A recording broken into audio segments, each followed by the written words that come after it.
Welcome back to standard English classes. Standard English classes में आप सभी लोगों का स्वागत है। जैसे कि सभी लोग जानते हैं कि मैं पिछले क्लास में आप लोगों को इन्फिनेटिव का वीडियो प्रोवाइड किया था, जिसमें मैं इन्फिनेटिव के बारे में जितने भी रूल्स होते हैं सबको पढ़ाया था। ठीक है, तो उसी के कुछ होमवर्क दिए थे ऑफलाइन बैच में, तो मैं सोचा हूँ कि ऑनलाइन वाले में भी बच्चों को करा देता कि आप लोग भी इस चीज़ को जानें। काफ़ी इंपॉर्टेंट क्वेश्चन है। तो इन्फिनिटी से रिलेटेड जितने भी क्वेश्चन होंगे अभी हम लोग देख लेते हैं। बाकी के जो भी चीज़ें हैं कि उसके क्वेश्चन कराने के बाद हम देखेंगे। आज हम लोग को पढ़ना है नॉमिनेटिव एब्सोल्यूट। ठीक है, नॉमिनेटिव एब्सोल्यूट को हिंदी में कहते हैं स्वतंत्रकर्ता। ये क्या होता है, इसको कैसे बनाते हैं, कैसे पहचानते हैं, कब इसका प्रयोग करते हैं, सारी चीज़ें इसी वीडियो में हम लोग देखने वाले हैं। तो सभी लोग अंत तक बने रहेंगे। ठीक है, और वीडियो को लाइक शेयर कमेंट भी कर देंगे। ठीक है, आइए देखते हैं। पहला क्वेश्चन क्या था? What is first question? I had no money. I had no money. I had no money. I could not give any. I could not Give any. Give any way. ठीक है, I could not give any way. बाबू पीछे से वो जो पर्दा है आप लोग गिरा देंगे पीछे से।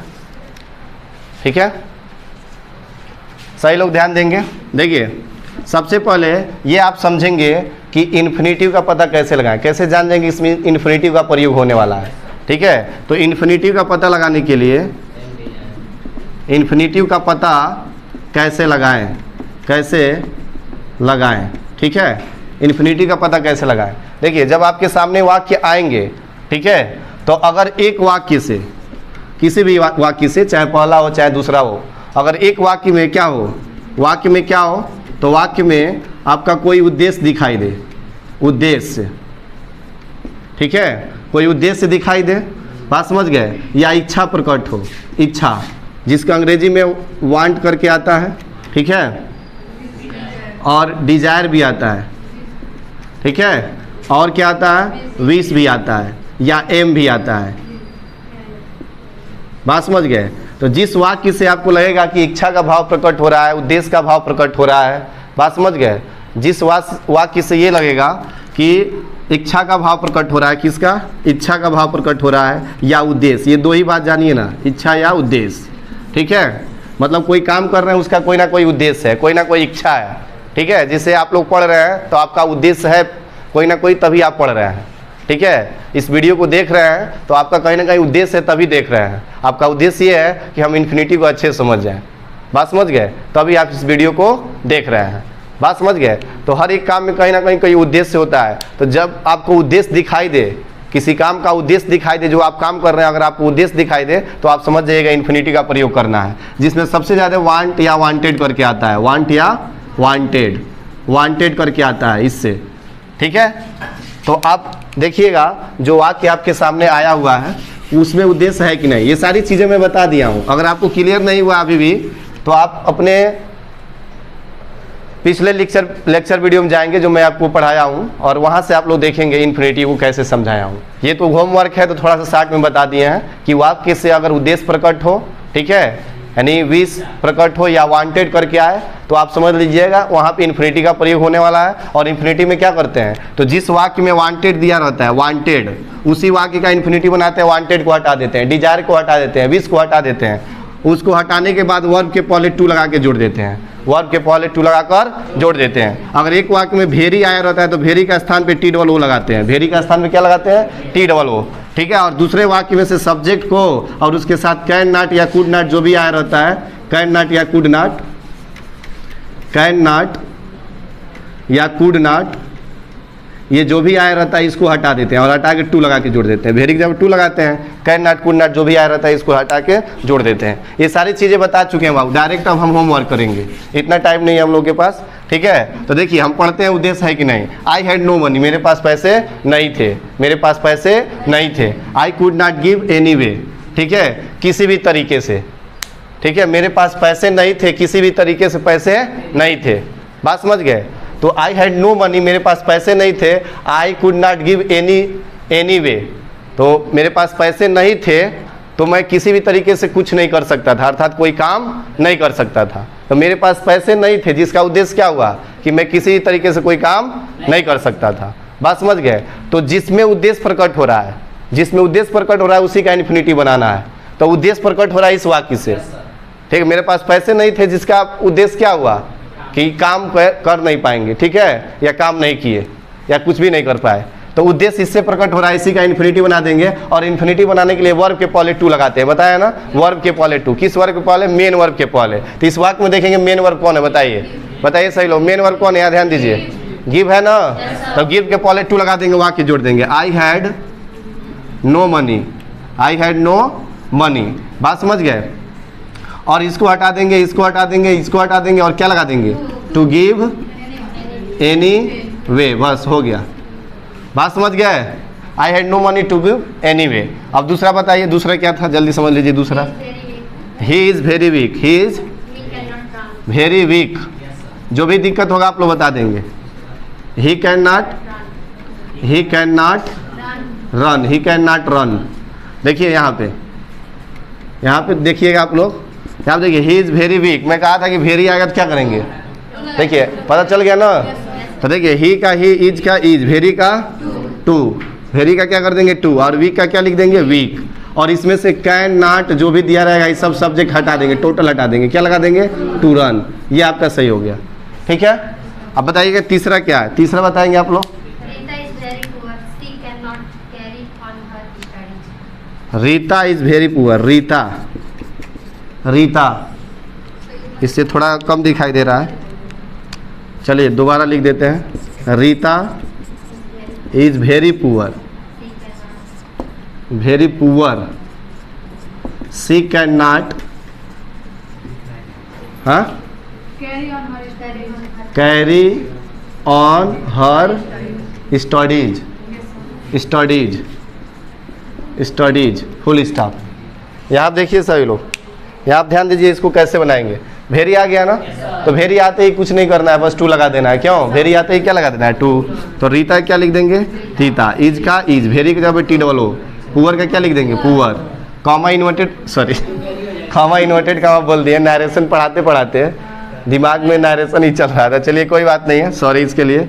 अब क्या करेंगे? पुअर हो गया ना, सब्जेक्ट को कैन नॉट को हटा देंगे और टू लगा के जोड़ देंगे। जब भी ये टू आएगा तो ये भी टू आएगा, तभी इन्फिनिटी बनेगा। बात समझ गए? ये टू तो वेरी के लिए लग रहा है, लेकिन ये इन्फिनिटी बना रहा है, क्योंकि इसी से उद्देश्य प्रकट हो रहा है। देखिए प्रकट हो रहा है कि नहीं, he is very, Rita is very poor. वह बहुत, रीता क्या थी? बहुत गरीब है, रीता बहुत गरीब है। She can not any carry on her studies, वो अपने अध्ययन को जारी नहीं रख सकती है। तो गरीब है, उसका उद्देश्य क्या हो रहा है कि अपने अध्ययन को जारी नहीं रख सकती है। बात समझ गए? तो इसी का ना बनाएंगे इन्फिनिटिव, तो वर्ब के पहले टू लगा देंगे, तो वर्ब ये है कैरी, कैरी के पहले टू, अब यहाँ से जोड़ देंगे कैरी ऑन हर स्टडीज। समझ रहे हैं सभी लोग? ये सब होमवर्क दिए थे, आप लोग मिलाते रहेंगे, ठीक है। समझ में आ रहा है कि नहीं? आइए चौथा देख लेते हैं। चौथा बताएंगे आप लोग। He has 3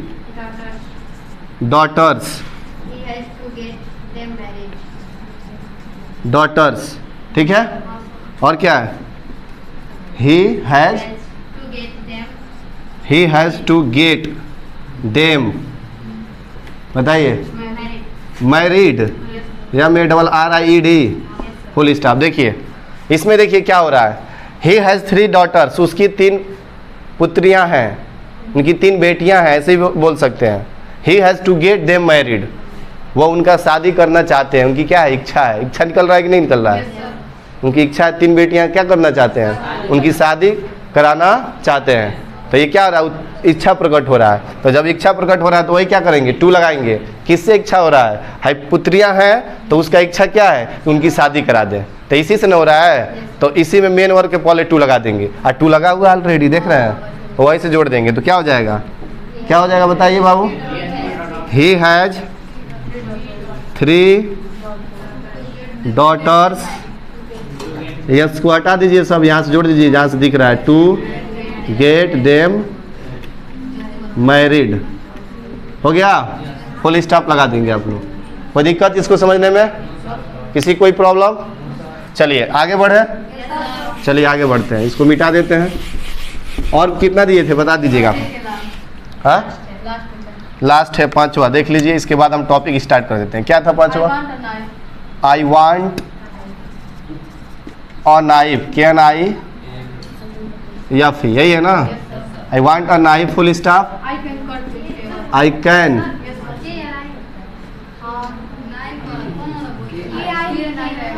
knife, KNIFE। चलिए ठीक है, सही हो गया, आप लोग देख लीजिए। I want a knife, I can cut, I shall है तो आई सेल कट वेजिटेबल्स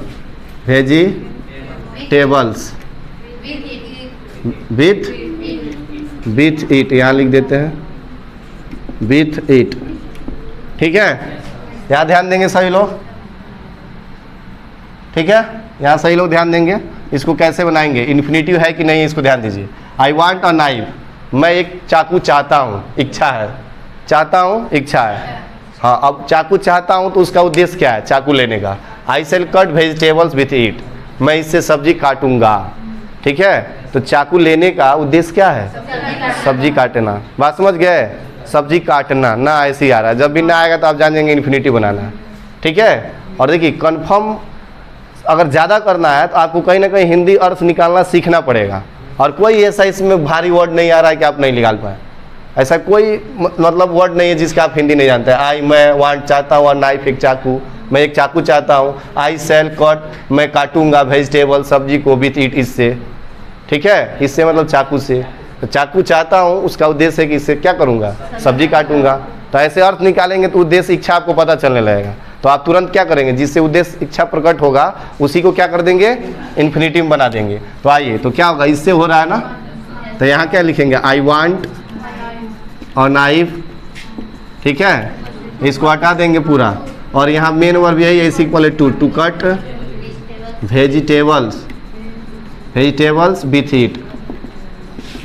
बात समझ गए सही लोग? अब अपना अपना मिला लीजिए। ठीक है, सही लोग बता देंगे ना? आगे बढ़े, चलिए लाइव वाले बच्चे स्क्रीनशॉट ले लीजिए। ठीक है, कोई दिक्कत? Have you any problem any student, offline और ऑनलाइन? ठीक है, कोई भी दिक्कत होगा कमेंट करके आप लोग बता देंगे। ठीक है, चलिए अब आगे बढ़ते हैं नए टॉपिक को लेकर। ठीक है, 4-5 मिनट और आप लोग बने रहेंगे, उसके बाद ठीक है, उसके बाद फिर हम लोग मतलब क्लास ऑफ हो जाएगा और आप लोग घर चले जाएंगे। यहाँ देखिए, आज का जो टॉपिक है ये थर्ड टॉपिक है। मैं बताया था कि सिंपल सेंटेंस बनाने की कुल 8 विधियां हैं। कितनी विधियां हैं? 8, जिसमें पहला पार्टिसिपल पढ़ाया था, और पार्टिसिपल में 3 तरह के पार्टिसिपल को बताया था, प्रेजेंट, पास्ट, परफेक्ट। ठीक है, और उसके बाद में इन्फिनिटिव बता रहा था। तो इन्फिनिटिव के भी जो रूल्स थे ये समाप्त हो चुके हैं, होमवर्क अभी कराए हैं। ठीक है, अब नया टॉपिक शुरू हो रहा है, नॉमिनेटिव एब्सोल्यूट। तो नॉमिनेटिव एब्सोल्यूट को यहाँ जानेंगे, समझेंगे। ठीक है, एग्जाम्पल करेंगे, उसके बाद होमवर्क होगा, फिर आप सब घर जाएंगे और लाइव वाले भी घर जाएंगे, घर ही रहेंगे। क्या हो, यहाँ देखिए, तो यहाँ क्या होगा? Nominative absolute, nominative absolute, TE, nominative absolute. ठीक है, यहाँ पे सही लोग ध्यान देंगे, नॉमिनेटिव एब्सोल्यूट।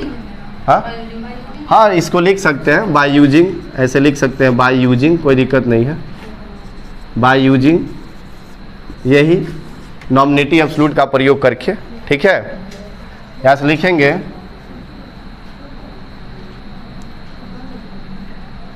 यहाँ से आप लोग लिखना स्टार्ट करेंगे, नॉमिनेटिव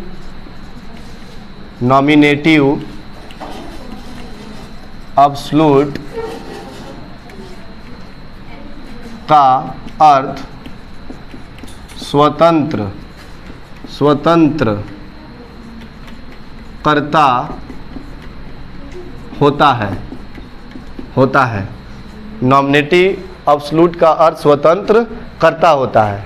ठीक है, नॉमिनेटिव एब्सोल्यूट का अर्थ क्या होता है? स्वतंत्र कर्ता होता है। ठीक है, अब देखिए यहाँ पे लिखेंगे, इसमें मतलब किस में? नॉमिनेटिव एब्सोल्यूट में। इसमें भी परफेक्ट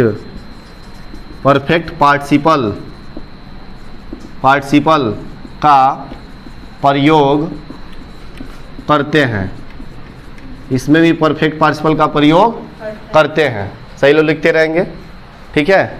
लिखिए जल्दी इसका, इतना लिखिए।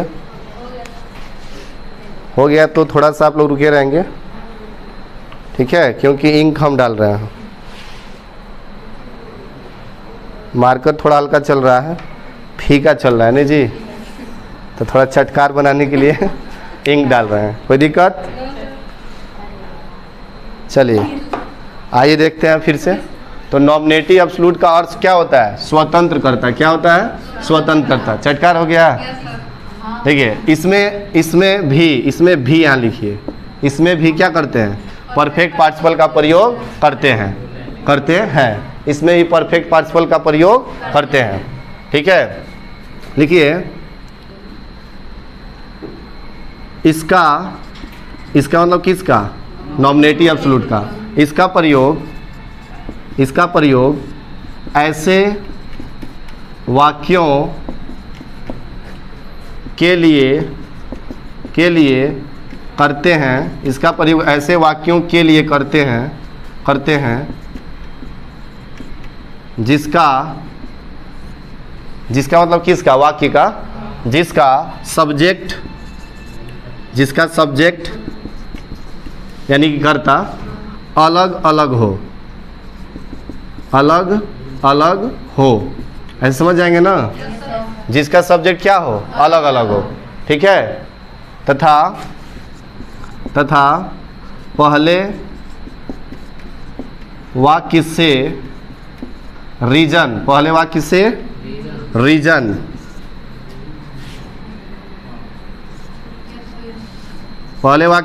मीन्स कारण। तथा दूसरे वाक्य से result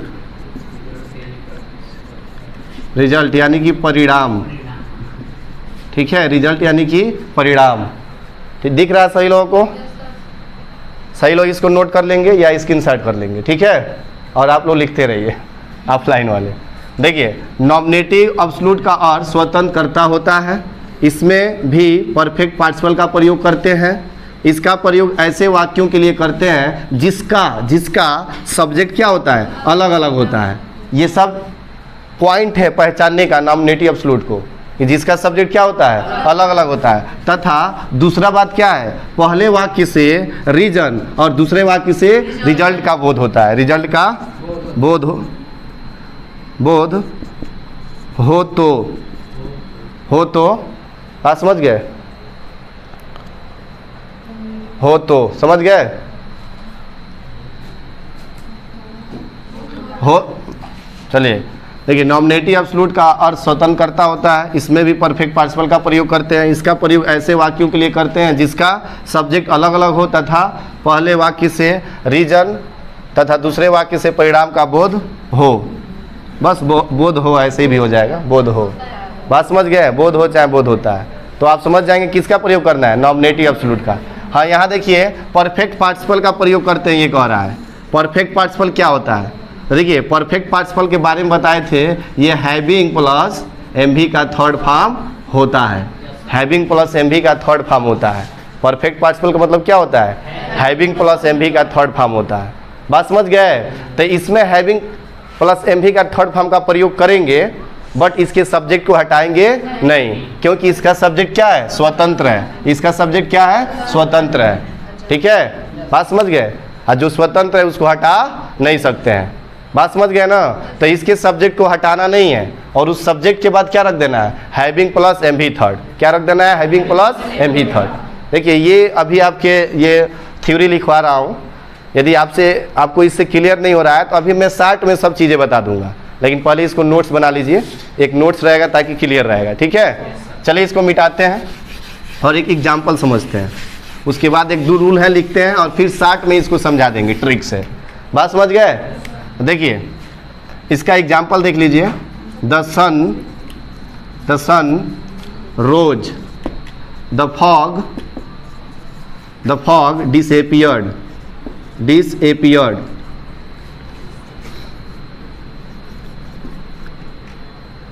APPREA, disappeared, APPEARED, disappeared। इसको क्लियर करना, disappeared को क्लियर है, disappeared।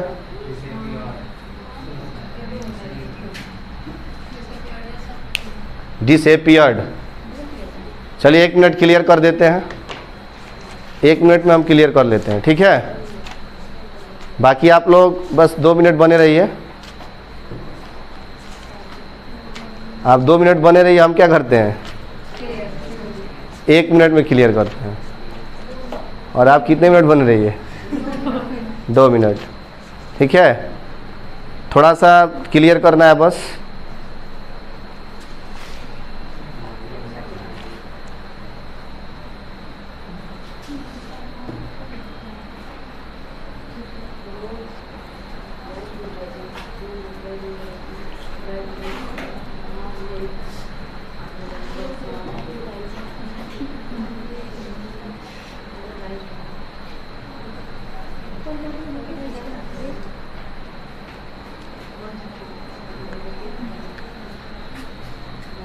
सही है बाबू, क्लियर है, ठीक है। डिसएपियर्ड क्लियर है, एक बार क्लियर कर रहे थे ताकि आपका मिस्टेक ना हो, ठीक है। बाकी कोई दिक्कत नहीं है। चलिए अब इसको क्या करेंगे, ये एग्जाम्पल फर्स्ट है, इसको कंबाइन करना है। इसको क्या करना है, कंबाइन करना है। कोई दिक्कत? देखिए मैं क्या कहा हूँ कि आपको सबसे ज़्यादा जरूरी जानना ये है कि कब जानेंगे इन्फिनिटिव है, कब जानेंगे पार्टिसिपल है, कब जानेंगे नॉमिनेटिव एब्सोल्यूट है। तो नॉमिनेटिव एब्सोल्यूट के लिए मैं बताया हूँ ना, देखिए नॉमिनेटिव एब्सोल्यूट के लिए बताया हूँ। आप यहाँ ट्रिक अभी कह रहे थे, ट्रिक, ठीक है। तो ट्रिक से समझिए क्या बताया हूँ। ट्रिक बताया हूँ कि सब्जेक्ट क्या होगा, अलग अलग होगा, अलग अलग होगा, ठीक है। अब पहली बात क्या है कि रीजन रिजल्ट का बोध होगा। पहले में क्या दिखाई देगा, रीजन, और दूसरे में क्या दिखाई देगा, रिजल्ट, ठीक है। रीजन और रिजल्ट यानी कारण और परिणाम, ये 2 बातें याद रखेंगे, बस इतना ही ट्रिक है। बस नॉमिनेटिव एब्सोल्यूट पहचानने का यही ट्रिक है। पहला ट्रिक सब्जेक्ट अलग अलग है कि नहीं। और सब्जेक्ट अलग अलग से आप तुरंत नहीं कह देंगे नॉमिनेटिव एब्सोल्यूट है, क्योंकि इन्फिनिटिव में भी तो सब्जेक्ट अलग अलग हो जा रहे थे, ऐसी बात नहीं है। तो आप इससे डिसाइड नहीं करेंगे, बट लेकिन ये सबसे ज़्यादा जरूरी है देखना कि सब्जेक्ट अलग अलग है कि नहीं है। और दूसरा बात ये चेक करना कि कारण और परिणाम का बोध हो रहा है कि नहीं हो रहा है। बात समझ गए?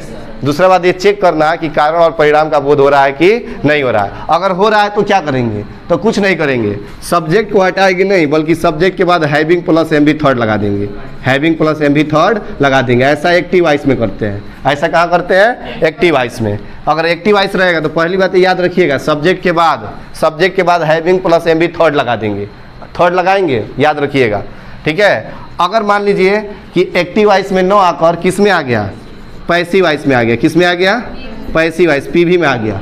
तो जब पीवी में आ जाएगा तो सब्जेक्ट के बाद कुछ नहीं करेंगे, हैविंग का हैविंग रहेगा, बस इसके बाद बीन लगा देंगे। क्या लगा देंगे, बीन। क्या लगा देंगे, हैविंग बीन। क्या लगा देंगे, हैविंग बीन। याद रहेगा ना, हैविंग बीन। और V3 तो V3 रहता ही है। बात समझ गए? ये 2 बातें हो गए। और तीसरी बात यहाँ समझ लीजिए, सब ट्रिक के माध्यम से अभी समझा रहे हैं एक चीज़ें, अभी सब लिखवा भी देंगे। तो तीसरी बातें क्या है, तो तीसरी बात ये है कि इसमें भी सब्जेक्ट को हटाएंगे नहीं, लेकिन इसमें क्या दिया रहेगा, इज एम आर दिया रहेगा, वाज वर दिया रहेगा, वाज वर। इसको देखिए, इसको हम जानते हैं क्या कहते हैं, इसको बी वर्ब बोलते हैं। क्या बोलते हैं, बी वर्ब। ये बी वर्ब में 5 आते हैं, पहले से भी बताते थे, is am are was were. बात समझ गए?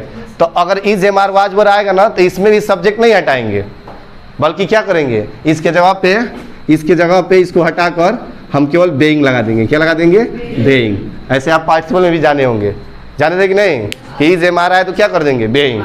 लेकिन वहाँ सब्जेक्ट हटा रहे थे, यहाँ सब्जेक्ट नहीं हटाएंगे, रीजन रिजल्ट के वजह से, रीजन और रिजल्ट की वजह से। कोई दिक्कत? देखिए ये 3 बातें याद रखिएगा। एक्टिव वॉइस में है, अगर वाक्य एक्टिव वॉइस में होता है तो सब्जेक्ट काम करता है और सब्जेक्ट के स्थान पर ही रहता है। और पैसिव वॉइस में रहता है तो सब्जेक्ट जो बना है वो काम ही नहीं करेगा, काम किसी और के द्वारा होगा। तो जब पैसिव वॉइस में रहेगा तो पहचान देखिए, is am are was verb के बाद वर्ब का थर्ड फॉर्म दिया रहेगा। क्या दिया रहेगा? वर्ब का थर्ड फॉर्म। तो आप जान जाइएगा पैसिव वॉइस में है। बात समझ गए? तो जब पैसिव वॉइस में रहेगा तो उसके भी सब्जेक्ट को नहीं हटाएंगे, वहाँ पे क्या करेंगे? हैविंग बीन कर देंगे और वर्ब थर्ड फॉर्म लगेगा। एक्टिव वॉइस में रहेगा तो केवल हैविंग और वर्ब का थर्ड फॉर्म, और ये इज एम आर आने लगेगा और रीजन रिजल्ट का बोध हो रहा है, इज एम आर आया तो बेंग केवल लगा देंगे, लेकिन सब्जेक्ट किसी में से हटाना नहीं है। यही मेन पॉइंट है। तो ये ट्रिकली हो गया आपका, ठीक है। इसको आप लोग समझ लेंगे। अभी मैं इसको लिखवा भी दूंगा रूल करके, ठीक है। अब देखिए इसको बनाते हैं। पहला वाक्य, द सन रोज, सूरज निकला या सूरज निकला, द फॉग डिसअपीयर्ड, और कोहरे गायब हो गए। सूरज निकला और कोहरे क्या हो गए? गायब हो गए, अदृश्य हो गए, यानी समाप्त हो गए। तो देखिए ध्यान दीजिए सभी लोग यहाँ पे, जब ध्यान देंगे दिमाग में कहीं और रहेगा तो क्या समझ में आएगा? दिमाग जब यहाँ रहेगा तब ना समझ में आएगा। अपने दिमाग में कुछ और ही सोचेंगे, देख रहे हैं वीडियो, सोच रहे हैं कुछ और ही, तो कहाँ समझ पाएंगे? ध्यान लगाइए यहाँ पे। बात समझ गए? जब ध्यान लगाएंगे समझेंगे। मैं क्या बताया? नॉमिनेटिव एब्सोल्यूट का मतलब होता है स्वतंत्र कर्ता, और इसमें क्या होता है? कर्ता अलग अलग होता है। बस ये जानिए ना, कर्ता अलग अलग है कि नहीं। चेक करिए, सब्जेक्ट द सन है, सब्जेक्ट द फॉग है, अलग अलग सब्जेक्ट आ गया ना, तो तुरंत जान जाएंगे नॉमिनेटिव एब्सोल्यूट है। बट दूसरी वाली बात भी चेक कर लेंगे, क्या रीजन रिजल्ट हो रहा है कि नहीं। तो देखिए यहाँ पे देखिए, द सन रोज, सूरज निकला, ये कारण हो गया। सूरज निकला ये कारण हो गया, क्योंकि पहले से क्या होगा? कारण का बोध होगा, रीजन हो गया। और रिजल्ट क्या हो गया? सूरज निकलने पर रिजल्ट क्या आ गया? द फॉग डिसअपीयर्ड, कि कोहरे जो थे गायब हो गए। तो रीजन यही था ना सूरज का निकलना, और रिजल्ट क्या हो गया? कोहरे गायब हो गए, यानी अदृश्य हो गए। तो रीजन रिजल्ट पता चल रहा है कि नहीं? लेकिन किसको पता चलेगा? जो अर्थ निकालेगा, नहीं तो देखते रह जाएंगे कहाँ रीजन रिजल्ट है। बात समझ गए? ऐसे ताकेंगे तो नहीं दिखेगा। आप अर्थ निकालेंगे, और अर्थ निकालने के लिए कह रहे हैं ना, बहुत ज़्यादा डिफिकल्ट थोड़ी ना आ रहा है। द सन, सूरज, रोज निकला, द फॉग, कोहरे डिसअपीयर्ड, गायब हो गए। किसी किसी भी वर्ड का आप अर्थ जानेंगे ना तभी निकल जाएगा। और पहली बात याद रखिएगा, सब्जेक्ट अलग अलग होता है नॉमिनेटिव एब्सोल्यूट में, ठीक है। रोज है तो रोज ही रहेगा, सूरज निकला और जो फॉग है डिसअपीयर्ड हो गया। जब बनाएंगे तब ना एमबी का थर्ड फॉर्म करेंगे, जब बनाएंगे तब एमबी का थर्ड फॉर्म करेंगे, ठीक है। देखिए तो जब बनाएंगे तो स्वतंत्र करता है तो कर्ता हटाना नहीं है, द सन का क्या रख देंगे? The sun. और इसके बाद क्या करेंगे? Perfect participle. Perfect participle means क्या? Having plus MB third. तो यहाँ हो जाएगा हैविंग, हैविंग, ठीक है। हाँ वही राइज का सेकेंड फॉर्म रोज होता है। बात समझ गए? वही रोज है, राइज का second form rose. The sun having, अब भाई रोज है तो राइजेन कर देंगे। क्या कर देंगे? राइजेन। और कामा करके दूसरा वाक्य ज्यों का त्यों लिखते हैं, हटाते नहीं है। The fog disappeared, the fog disappeared, full stop, the fog disappeared. बात समझ गए? रीजन रिजल्ट पता चला है? चलिए ठीक है, तो एक दो रूल है उसको समझा देते हैं। आप लोग रूल नहीं लिखेंगे, जो बता रहे थे ट्रिक में उसको लिख लीजिए। इसको मिटा दें, स्क्रीनशॉट कर लीजिए, हम मिटाते हैं। हो गया? सही लो, लिख लीजिए जल्दी। चलिए अब यहाँ रूल फर्स्ट लिखिए, यहाँ रूल फर्स्ट लिखिए, ठीक है।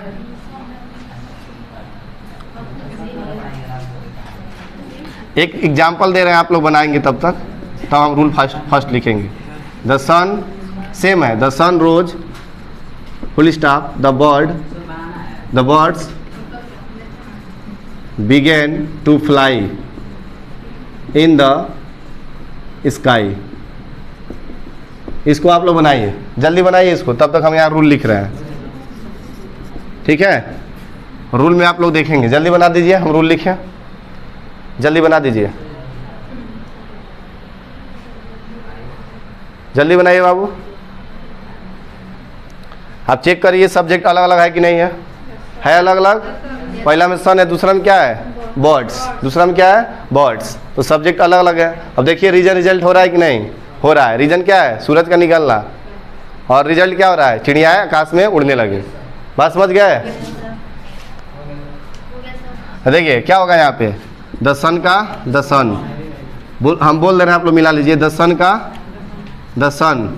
और इसके बाद फिर क्या करेंगे? हैविंग राइजेन, कॉमा करके the birds began to fly in the sky. Yes के वाई, फुल स्टॉप। हो गया? चलिए अब इसको मिटाते हैं। आप सही लोगों का सही था, अगर ऐसे है तो अब रूल लिख लेते हैं। रूल फर्स्ट करके लिखिए, रूल फर्स्ट करके लिखिए। रूल फर्स्ट में लिखिए, यदि दिया हुआ वाक्य, यदि दिया हुआ वाक्य, यदि दिया हुआ वाक्य एक्टिव हाँ पैसिव वॉइस, एक्टिव वॉइस वाली बात बता दिए, पैसिव वॉइस में हो तो यदि दिया हुआ पैसिव वॉइस में हो तो कंबाइन करते समय, कंबाइन करते समय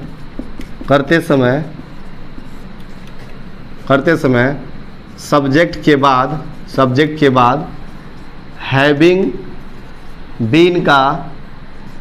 having been plus MV third का प्रयोग करते हैं। कंबाइन करते समय सब्जेक्ट के बाद, यहाँ बात कर लेंगे आप लोग, सब्जेक्ट के बाद having been plus MV third form का प्रयोग, एमवी थर्ड फॉर्म का प्रयोग, एमवी थर्ड का प्रयोग ऐसे लिख दीजिए, क्या प्रयोग करते हैं। ये पहली बात याद रखिएगा इसको, ये अभी बता रहे थे, ठीक है। जैसे the captain was killed, the army fled away means होता है भाग जाना या पीछे हट जाना, भाग जाना या पीछे हट जाना। देखिए दोनों का सब्जेक्ट अलग है कि नहीं है, बताइए। यहाँ देखिए, यहाँ ध्यान दीजिए, कहाँ देख रहे हैं आप, यहाँ देखिए, द कैप्टन, ठीक है, द कैप्टन और इसका सब्जेक्ट द आर्मी, सब्जेक्ट अलग अलग है तो किसका प्रयोग होगा, नॉमिनेटिव एब्सोल्यूट का। जब सब्जेक्ट अलग अलग है तो किसका प्रयोग होगा, नॉमिनेटिव एब्सोल्यूट का। दूसरी बात चेक कर लेते हैं रीजन रिजल्ट हो रहा है कि नहीं। देखिए द कैप्टन वाज किल्ड, ठीक है, कैप्टन मारा गया, कैप्टन जान से मारा गया। The army fled away, army पीछे हट गई। तो कैप्टन का मारा जाना क्या था, रीजन था। अब परिणाम क्या हुआ, जो आर्मी थे वो पीछे हट गए, तो परिणाम हो रहा है ना। ऐसे ही चेक करके बनाएंगे तो आप नॉमिनेटिव एब्सोल्यूट लगाएंगे, और नॉमिनेटिव एब्सोल्यूट के लिए यदि पैसिव वॉइस है तो हैविंग बीन का प्रयोग करेंगे, एमवी थर्ड दिया ही रहता है। आप कैसे जानेंगे पैसिव वॉइस है, देखिए कैप्टन मारा गया, कैप्टन थोड़ी काम कर रहा है, कैप्टन को और मारा। और दूसरी बात बताए थे हेल्पिंग वर्ब के बाद एमवी थर्ड फॉर्म आएगा, आया है ना, वाज के बाद किल्ड आ गया ना, तो पैसिव वॉइस में तो सब्जेक्ट तो हटाएंगे नहीं। द कैप्टन का क्या लिखेंगे, द कैप्टन, क्या लिखेंगे, द कैप्टन, और वाच को हटाएंगे, इसके जगह क्या रखेंगे, हैविंग बीन, क्या रखेंगे बाबू, हैविंग बीन, ठीक है। एमवी थर्ड तो दिया ही है, किल्ड, कॉमा करके लिख देंगे the army fled away, full stop. कोई दिक्कत किसी को, समझ में आ गया सबको। देखिए जब भी ऐसे पैसिव वॉइस में होंगे आप हैविंग बीन का प्रयोग करेंगे, जब भी पैसिव वॉइस में आएंगे आप हैविंग बीन का प्रयोग करेंगे, एमवी थर्ड दिया ही रहता है, ठीक है। इसको मिटाते हैं, आप स्क्रीनशॉट कर लेंगे या बैठ के लिख लेंगे, ठीक है, ऑफलाइन वाले लिख ही रहे हैं। अब थर्ड रूल लिख लीजिए और लास्ट, ठीक है। यहाँ पे सेकेंड रूल होगा, फर्स्ट था ना, सेकेंड रूल लिखिए, यदि वाक्य में पहले वाक्य में भी लिख सकते हैं, या यदि वाक्य में इज एम आर